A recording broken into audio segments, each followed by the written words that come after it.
नमस्कार, आप देख रहे हैं पब्लिक भारत वर्ष। अभी हम बिहार मधुबनी जिला में बेनीपट्टी ब्लॉक अंतर्गत ढंगा पंचायत में हैं। यहाँ से सिटिंग मुखिया इस बार नवनिर्वाचित मुखिया चुनाव जीत कर आए हैं, अवध किशोर झा जी। हम राजकीय मध्य विद्यालय ढंगा में हम हैं। सबसे बड़ी बात यह है कि आज भी आप पंचायत में जाएंगे तो कमी काफ़ी अनेक मिलेगी। जिस तरीके से स्वास्थ्य की बात हो या शिक्षा की बातचीत हो या बहुत सारे और मुद्दे हैं, उसके लेके हम बातचीत करते हैं। ढंगा एक पंचायत है, एक दो पंचायत और हम दिखाने की कोशिश किए कि क्या बेनीपट्टी में कुछ ऐसे पंचायत है जो आदर्श पंचायत बन सकते हैं। एक साल विगत एक वर्षों में जिस तरीके से मुखिया जी ने कार्य किया, काबिल तारीफ है। ढंगा पंचायत का भी वही हाल है। जिस तरीके से उप स्वास्थ्य केंद्र बनने की बातचीत हो या स्कूल में बातचीत हो, स्कूल की स्थिति की बातचीत हो या वृक्षारोपण, आप देख सकते हैं स्कूल में अभी जिम के तैयारी में है। मुखिया जी जिम लगवाने की तैयारी में है, बहुत जल्द इसमें जिम भी लग जाएगा। ओपन ग्राउंड विगत एक वर्षों में क्या क्या काम हुआ है ज़मीनी स्तर पे हम लगातार दिखाते आ रहे हैं आपको, और बहुत सारे ज़िले में भी दिखाए हैं। लेकिन कुछ ऐसे पंचायत को भी हम लगभग कुछ ही ऐसे पंचायत आपको मिलेंगे जो शायद आने वाले वक्त में आदर्श पंचायत बन सकता है। ढंगा पंचायत में हम हैं, मुखिया जी हैं हमारे साथ। वृक्षारोपण हुआ था डीएम साहब के द्वारा कुछ दिन पहले आए हुए थे पर्यावरण दिवस पे, और साथ में पंचायत में विगत एक वर्षों में क्या क्या काम हुआ है ये जानने की कोशिश करेंगे। बहुत बहुत धन्यवाद आपको। पहला सवाल हमारा है, प्रवक्ता भी है शायद ब्लॉक के, मुखिया महासंघ प्रखंड के प्रवक्ता हैं। जी, पहली बार आपसे हमारी मुलाकात हो रही है। पहला सवाल हमारा है, पंचायत में काफ़ी सोच विचार के चुनाव लड़े होंगे और बहुत सारे मुद्दा रहा होगा आपके लिए, क्योंकि एम्प्लॉय थे आप और उसमें कुछ छोड़ के रिजाइन दे के आना, मुखिया पद राजनीतिक में एक पद को संभालना काफ़ी टफ काम होता है। मुखिया भी बने आप, क्या क्या सोच के आए थे पंचायत में? एक्चुअली गांव तो आना जाना लगा ही रहता था हम लोग का हमेशा, और यहाँ जो भागीदार जो जनप्रतिनिधि अपने आप को कहते थे, सो कॉज जनप्रतिनिधि थे, जिनको जनता की समस्याओं से और उनके व्यक्तिगत समस्याओं को भी देखना जनप्रतिनिधि का काम होता है। समाज में कई तरह के लोग हैं, कई जाति के लोग हैं, कई धर्म के लोग हैं, इन सबको जोड़कर चलने वाला ही सच्चा जनप्रतिनिधि होता है। और इससे पहले इस तरह का आपसी भेदभाव समाज में इतना ज़्यादा पैदा किया गया था कि कोई भी आदमी एक मत होकर के मुखिया चुन नहीं पा रहा था गांव में। हमारे आने के बाद सबसे पहले ये मिथक जो है जात पात का, उसको हम तोड़ करके सबों को साथ लेकर के हम चले, और चलने के बाद हम अनुभव किए हैं कि प्यार से अगर गले लगाया जाए तो समाज भी गले लगाने को तैयार है।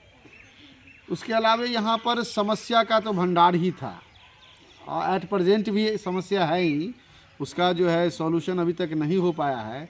लेकिन मैं अपने स्तर से यह पूरा कोशिश कर रहा हूँ कि जितने भी समस्याएं, और हमारा स्लोगन भी था 5 वर्ष समस्या समाप्त, उस पर हम कार्य कर रहे हैं। और अभी तक लगभग हम 40-45 योजना जो है 6 महीना कार्यकारिणी का हुआ है, मात्र 6 महीना से ही काम चल रहा है। शपथ ग्रहण का तो साल हो गया, 1 जनवरी को साल लगेगा, लेकिन इतने ही दिनों में हम कम से कम 46 ऐसी योजनाएं हैं, चाहे वो मनरेगा से हो या कस्टम से हो या 15वीं से हो या फिर जन सहयोग लेकर के हो, उसको हम पूरा किए। एक सवाल मुखिया जी, पहली बार चुनाव लड़ रहे थे? फर्स्ट टाइम लगे। फर्स्ट टाइम में बड़ी किस्मत वाले आप हैं, चुनाव जीत कर भी आ गए मुखिया का। जी, समाज का प्यार है, जरूर जनता के दिल में जगह बनाए होंगे आप। पहले लोग देखते भी होंगे, पहले लोग मुखिया बनते थे और अब मुखिया बनते हैं।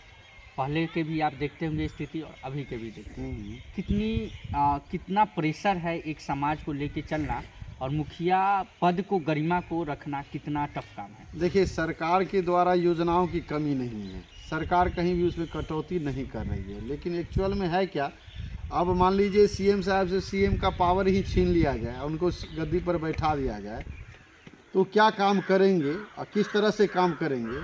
सेम सिचुएशन आज मुखिया का बना हुआ है।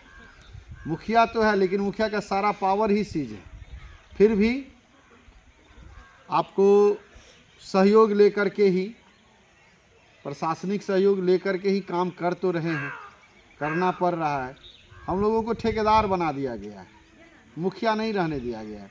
आप पैसा लगा करके योजना कीजिए, योजना पूरा हो जाएगा, उसका सारा पेपर जमा कीजिए, जमा करने के बाद आप जो है पैसा आपका रिलीज हुआ, पैसा रिलीज हुआ तो मुखिया के पास नहीं, पैसा खर्च करे मुखिया, लेकिन वो पैसा मुखिया के पास नहीं आता, वो जाता है किसके पास, जो उसका वेंडर बना पड़ा है उसके पास जाएगा। वो वेंडर 2% काट के मुखिया को देगा। उसके बाद वो पैसा जाता है लेबर के अकाउंट पर। जिस लेबर को पेमेंट तुरंत दीजिए तो काम करेगा, नहीं तो काम ही नहीं करेगा। पेमेंट तो पहले ले लिया, अब पैसा निकाल के वो पैसा आपका वापस करेगा तो उसमें भी 1500 रुपया लेगा। मान लीजिए अगर 200 लेबर हम किसी साइड पे काम करवाएं किसी योजना के लिए, अगर 500 रुपया ही लिया तो 20-2500 10,000 रुपया तो मेरा वहाँ भी बिना मतलब का खर्च हो गया। इस प्रकार योजना को सही ढंग से कार्यान्वयन करने की जो गति होती है वो अवरुद्ध हो रहा है। सरकार को इस बारे में सोचना चाहिए कि क्या ये सिस्टम सही जा रहा है। रोज़गार गारंटी योजना है, ठीक है, काम करवाएंगे तो लेबर ही काम करेगा, दूसरा कोई काम नहीं करेगा। लेबर को जब पेमेंट हम दे रहे हैं उसका आप अटेंडेंस लीजिए, पैसा किसी एक जगह दीजिए ना, समेट के जो काम करने में मज़ा आए। एक सवाल है, अब बातचीत करते हैं मुद्दे की। पंचायत में कितने स्कूल हैं? पंचायत में फ़िलहाल ये मिडिल स्कूल एक है, एक पुवारी टोला में मिडिल स्कूल है, 2 मिडिल स्कूल है और एक हाई स्कूल है जो चंपा में। कैसी स्थिति में स्कूल है? स्कूल की स्थिति, education is a botheration from generation to generation यहाँ चल रहा है। शिक्षा के स्तर को बिल्कुल ग्राउंड लेवल पे जो है ला करके रख दिया गया। टीचर जो हैं उन पर किसी तरह का दबाव है नहीं। बच्चे का रिज़ल्ट अगर हम पढ़ाएंगे तो बेटर आएगा, अगर रिज़ल्ट ख़राब आ रहा है तो टीचर को सस्पेंड करने की पद्धति अपनाया जाए तो देखिए सारा टीचर फिर अपडेट होकर के बच्चों को एजुकेशन देगा। लेकिन ऐसा तो है नहीं, टीचर आता है, टाइम पास किया और चला जाता है। बच्चा पढ़ा तो भी नहीं पढ़ा तो भी टीचर बिल्कुल बिंदास है, उसको कोई फ़र्क नहीं पड़ा किसी, क्योंकि उस पर प्रशासनिक कोई कार्रवाई ही नहीं होती है।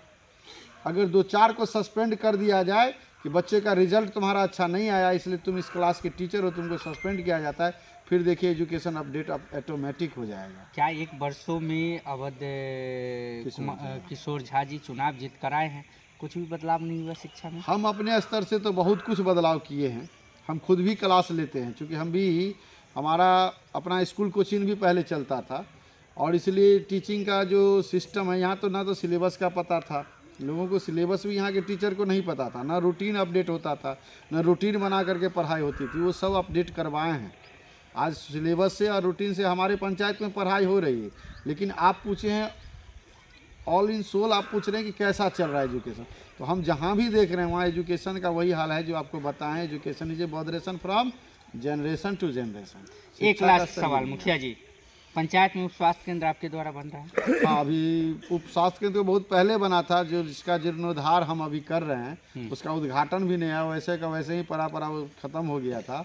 उसको फिर से जो है बहुत सुंदर ढंग से हम बना रहे हैं, जो देखने दिखाने लायक उप स्वास्थ्य केंद्र रहेगा। वहाँ पेशेंट भी आएगा तो आने के साथ ही उसका बीमारी आधा ठीक हो जाएगा। क्या आने वाले वक्त में ढंगा पंचायत आदर्श पंचायत बन सकता है? हमारी तो पूरी कोशिश रहेगी, और बनना भी चाहिए। जिस रफ्तार से हम काम कर रहे हैं और सहयोग हमको मिल रहा है, प्रशासनिक सहयोग भी मिल रहा है, BDO साहब हों या SDO साहब हों, DM साहब हों, सबका सहयोग हमको मिल रहा है और सरकार की योजनाओं की कमी नहीं है। अगर कोई भी मुखिया सही ढंग से काम करना चाहेगा तो हम कहते पूरे पंचायत आदर्श हो जाएगा। चलिए, बहुत अच्छा लगा आपसे बातचीत करके। ढंगा पंचायत में अभी हम राजकीय मध्य विद्यालय में हम हैं और जिस तरीके से मुखिया जी से हमने बातचीत की, बहुत सारी बातों को क्लियर इन्होंने स्पष्ट रूप से जवाब दिया। क्या आने वाले वक्त में कोशिश में है कि आदर्श पंचायत बनना चाहिए, लेकिन इन्होंने बहुत एक पते की बात इन्होंने बताया कि मुखिया चाहे तो हर एक पंचायत को आदर्श पंचायत बना सकता है। अब देखते हैं आने वाले वक्त में एक मुखिया से और दूसरे मुखिया कितना सीख लेते हैं, ये तो वक्त बताएगा। कैमरामैन रतन के साथ मैं राजीव गुप्ता।